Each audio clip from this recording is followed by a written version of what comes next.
믿음으로 예배의 자리에 나오신 모든 성도님들께 하나님 주시는 귀한 은혜가 이 자리에 충만하기를 소원합니다. 저는 말씀을 묵상하면서 예수님의 그 유년 시기와 그리고 청년 시기가 행복하지는 않았구나라는 것을 발견을 했습니다.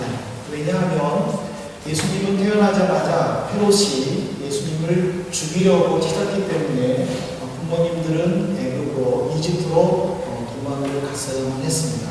그리고 헤롯이 죽었으니까 다시 돌아와도 된다는 천사의 음성을 듣고 다시 유대 땅으로 돌아오려고 했지만은 그의 아들이 왕이 되었다는 말을 듣고 유대의 명방인 갈릴리 지역 나사렛에서 이제 살았습니다.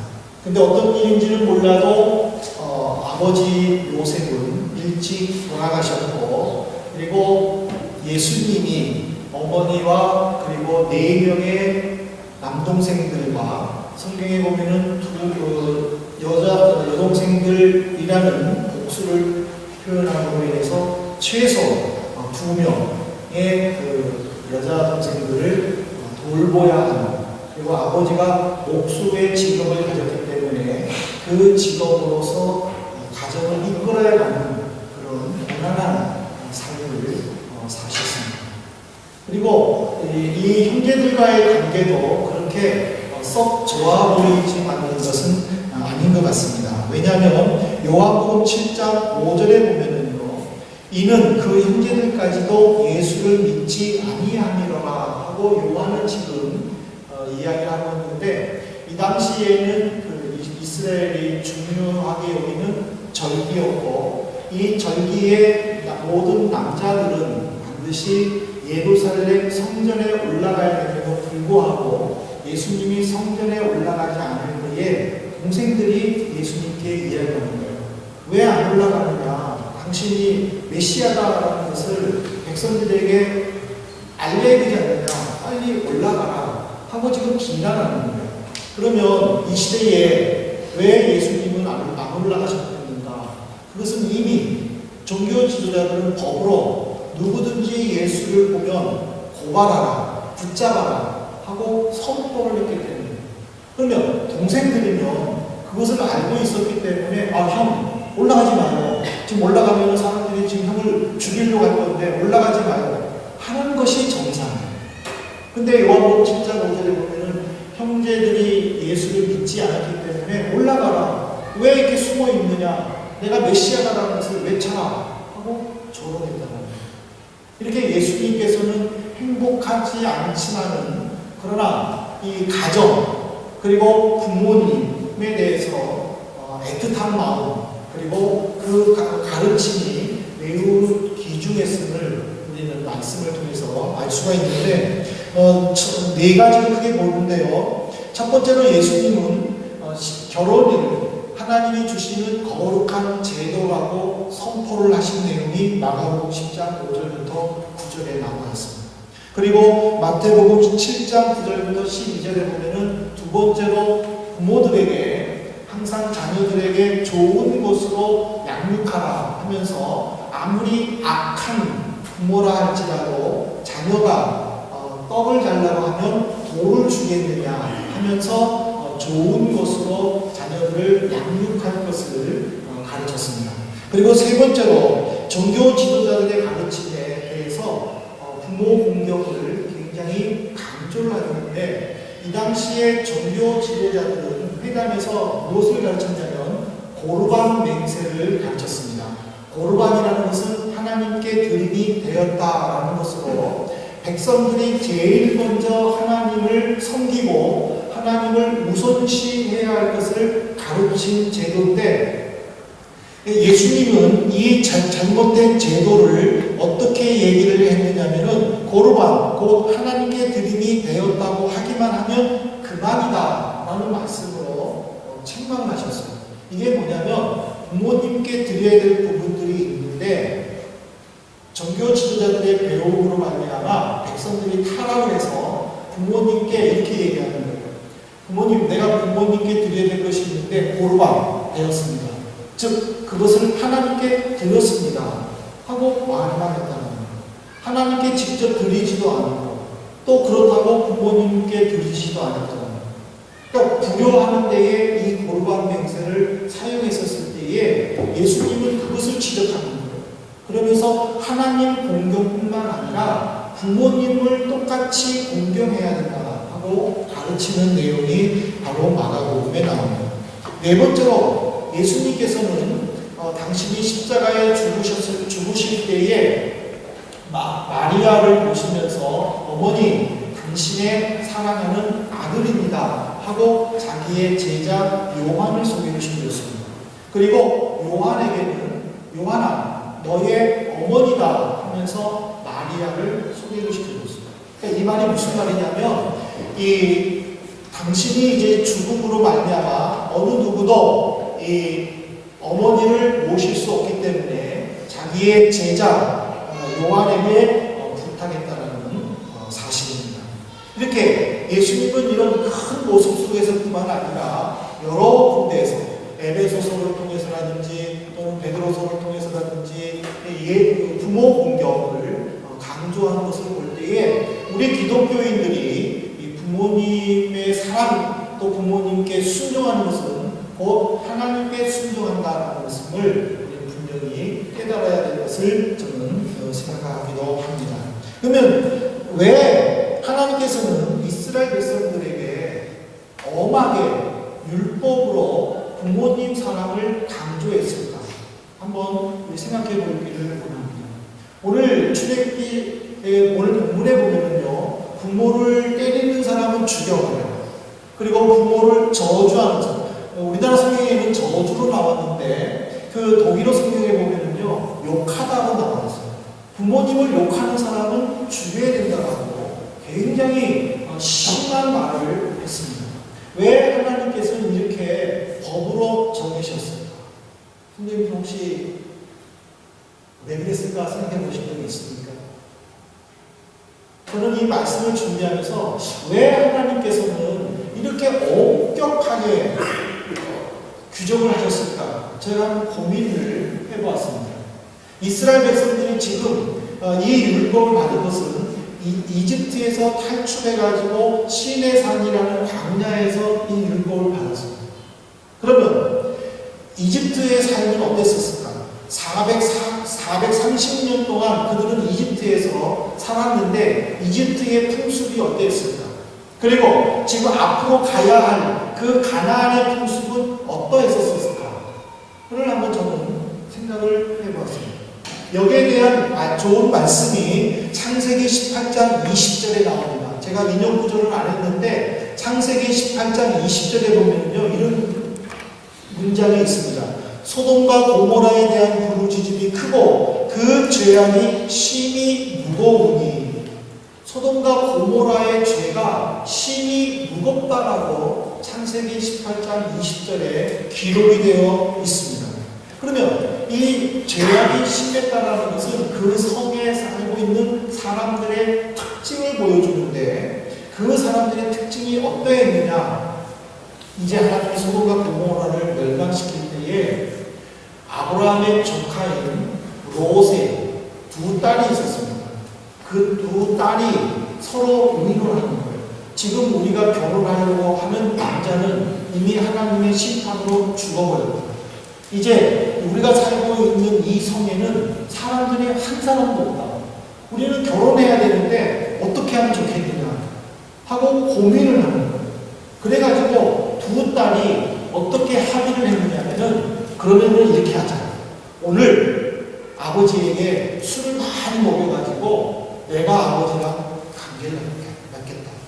그리고 내일은 아버지에게 술을 많이 먹여가지고 너가 해라. 그래가지고 실질적으로 창세기 18장 이후에 보면은 큰 딸이 아들을 낳아 모압이라고 이름을 짓고 둘째 딸이 아들을 낳아서 베난니라고 이름을 지어서 모압 족속과 암몬 족속의 조상이 되었다라고 합니다. 어떻게 두 딸이 아버지와 근친상간할 계획을 세웠는가? 그것은 그 당시 그 성의 풍습이라는, 일반적인 풍습이라는, 이것이 그들의 마음속에 늘 자리 잡았기 때문에 당연한 것으로 받아들였습니다. 앞으로 가나안 땅에 들어갈 이스라엘 백성들을 볼 때에 그 가나안이 바로 그런 모습이었고, 하나님은 거룩하시고 당신이 택하신 이스라엘 백성들이 거룩해야 되기 때문에 법으로서 정해서 주신 것이 율법이고, 그 율법 중에 인간에게 주시는 제일 첫 계명이 부모를 공경하라는 사실입니다. 근데 과연 이것이 법으로 지켜졌겠느냐라는 것입니다. 세상은 이것을 비웃기라고 하듯이 부모와 자녀 간의 연결뿐인 그 사랑을 물질로 변질시켜 버렸습니다. 자녀들은 부모님이 가지고 있는 물질과 권력을 얻기 위하여 거짓 효도를 하기 시작했습니다. 부모님이 돈이 없으면 부모님의 말을 무시하기도 했습니다. 부모님을 때리기도 했습니다. 부모님을 욕하기도 했었습니다. 이것이 지금 시대의 모습이 아니라는 것입니다. 여러분, 잠언 30장 17절을 한번 보십시오. 잠언 30장 17절에 보면 아비를 조롱하며 어미 순종하기를 싫어하는 자의 눈은 골짜기에 까마귀에게 쪼이고 독수리 새끼에게 먹히리라. 이것이 지금 시대의 모습이 아니라 솔로몬 시대의 모습이었다는 사실. 부모님을 무시하고 부모님을 저주하고 심지어 부모님을 때리는 이런 폐륜화적인 모습이 솔로몬 시대에 나타났었고, 오죽 솔로몬 답답했으면은 까마귀에게 쪼이고 독수리 새끼에게 먹히리라고 저주를 했겠습니까? 근데 우리 한번 이거 잘 생각해 보십시오. 까마귀가 다른 새들보다는 새들 중에서는 좀 커요. 근데 이 까마귀가 나에게 쫓아올 때에, 내 눈을 쪼으려고 쫓아올 때에 내가 가만히 두고 보겠습니까? 어서 와라. 밀콤맨 하겠습니까? 주먹을 휘두든지 손을 휘두든지 나무가지를 가지고 휘두를 거 아닙니까? 그러면 못 오는 것이 일반적인 까마귀의 모습 아니겠습니까? 근데 지금 솔로몬은 그 사람을 저주하는 거예요. 까마귀에게 눈이 쪼인다고 했어요. 또 독수리 새끼에게 먹히리라. 독수리는 우리에게는 위협적인 존재가 되죠. 큰 독수리는 그거 옆에서 날아오는 것만 봐도 무섭지 않습니까? 근데 독수리가 아니라 독수리 새끼예요. 독수리 새끼가 내 살을 먹는다는 것을 생각을 해보세요. 가능한 일이겠습니까? 근데 솔로몬이 이렇게 저주하는 이유가 무엇입니까? 이미 부모님의 말씀을 순종하지 아니하는 폐륜하는 육체적인 질병을 가지고 있음으로 말미암아 사람들이 아무렇지도 않게 여기는 그것을 통해서 무서워한다는 것을 우리에게 가르쳐주고 있습니다. 솔로몬이 왜 부모 공경을 이토록 강조했습니까? 자기가 이스라엘을 통치하는 시대에는 폐륜화적인 모습이 나타나지 않기를 간절히 바랐기 때문이라는 사실입니다. 근데 지금 이 시대가 어떻습니까? 지금 이 시대에는 정말 우리가 부모님 말씀에 순종하고 부모님께 공경하고 있습니까? 저는 이 말씀을 준비하면서 제가 한국에 있었을 때의 그 사회적으로 큰 이슈가 됐던 뉴스거리가 하나 생각이 났었습니다. 90년 중반쯤에 한국에서 큰 뉴스가 나왔는데 어떤 뉴스냐면, 여러분들 기억나시는 분이 있을지 모르겠는데, 제주도에 연로하신 분들이 많이 가셨고, 그리고 양로원이 굉장히 다른 도시보다도 양로원이 굉장히 많았습니다. 왜 그런지 아십니까? 자녀들이 부모님을 효도관광 간다고 제주도로 데리고 제주도에 모시고 갔다가 자녀들만 몰래 비행기 타고, 부모님들은 자녀들의 도움 없이는 비행기를 못 타십니다. 그래서 제주도에 남게 되었어요. 근데 그 부모님들은 자녀들을 욕하지 않으셨어요. 우리 자녀들이 돈을 보내줘서 이렇게 좋은 곳에 살고 있다고 이야기하는 것입니다. 전화해가지고 천하의 부여박심하느라고 욕하지 않으셨어요. 그것들을 다 받으셨어요. 참 가슴 아픈 일이에요. 이 시대에 지금 우리는 어떤 모습으로 살고 있습니까? 부모님은 우리를 위해서 커다란 무거운 짐을 지고 계십니다. 우리를 이만큼 키우시고 이만큼 있게 하신 것은 부모님의 헌신이요, 부모님의 사랑이기 때문입니다. 만일 부모님들이 우리의 짐을 포기해버리시고 당신들만을 위해서 힘써 사셨으면 아픔, 고통, 힘듦, 어려움 이런 단어는 하나가 없으십니다. 그러나 부모님은 우리를 위해서 친히 짊어지셨어요. 그러기에 아픔이 있고 그러기에 어려움이 있고 그러기에 고통이 있어요. 근데 우리는 이런 부모님의 은혜를 생각하지 못하고 사소한 일로 부모님을 오해하지 않습니다. 다른 사람들과 비교하면서 내가 좀 더 누리지 못하는 것에 대해서 무능한 부모님을 욕하지는 않으셨습니다. 우리 성경을 한번 찾아보십시다. 에베소서 6장 2절부터 3절입니다. 우리 이 말씀을 우리 한번 다 같이 한번 읽어보도록 하겠습니다. 에베소서 6장 2절 3절입니다. 다 같이 읽겠습니다. 내 아버지와 어머니를 존경하라. 이것은 약속이 첫 계명이니 이로써 내가 잘되고 땅에서 장수하라.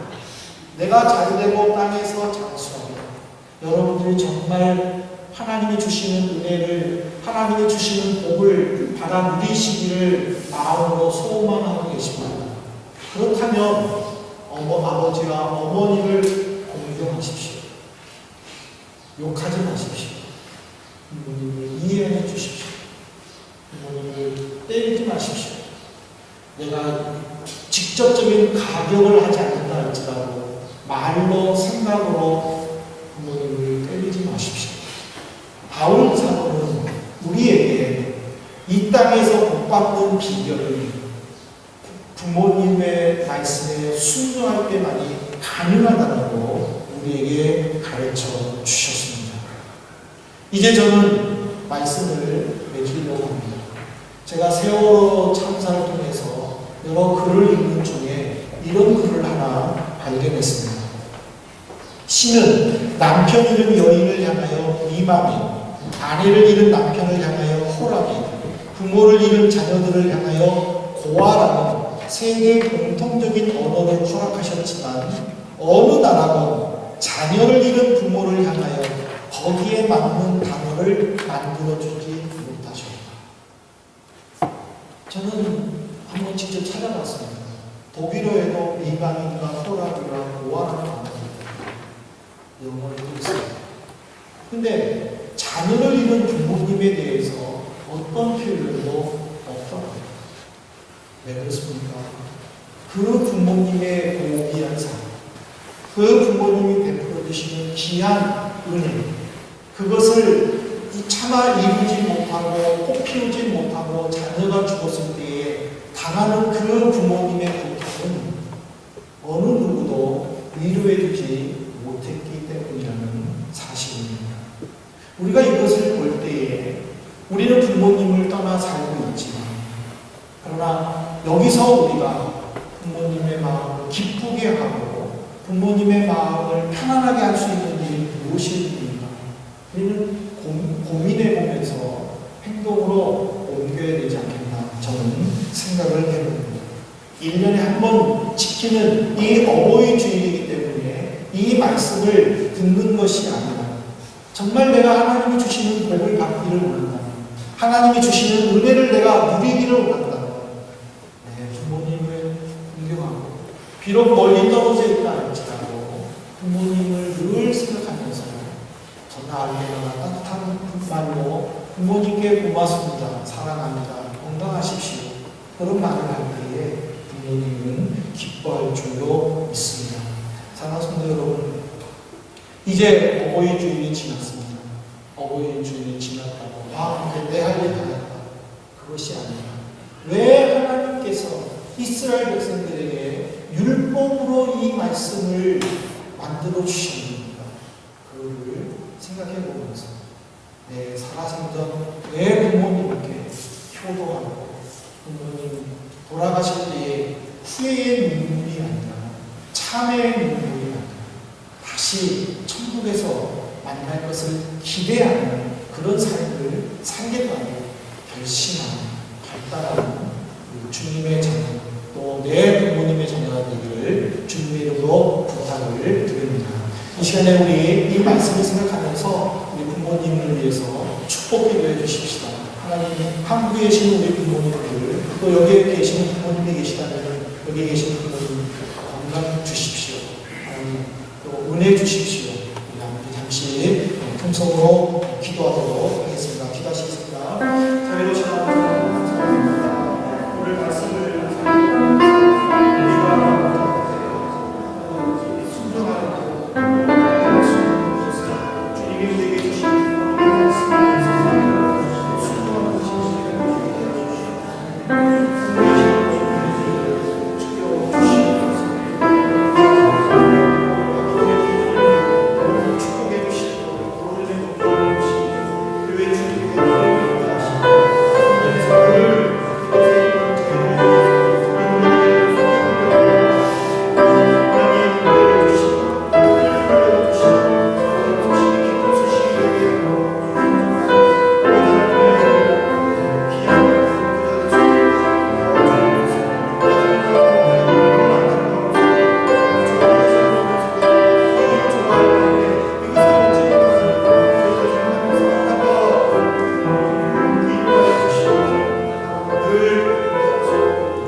저에게 주시는 부모님을 내일 만나지 못하고 섬기지 못하는 어려움이 있지만 주께서 지켜주시고 환난 가운데에 함께하여 보호가 소식이 기쁜 소식일 수 있도록 도와주시고 또 이곳에 있는 멀리 떨어져 있는 저희들을 생각하면서 안타까워하실 부모님의 마음을 어루만져 주시고 위로하여 주옵소서.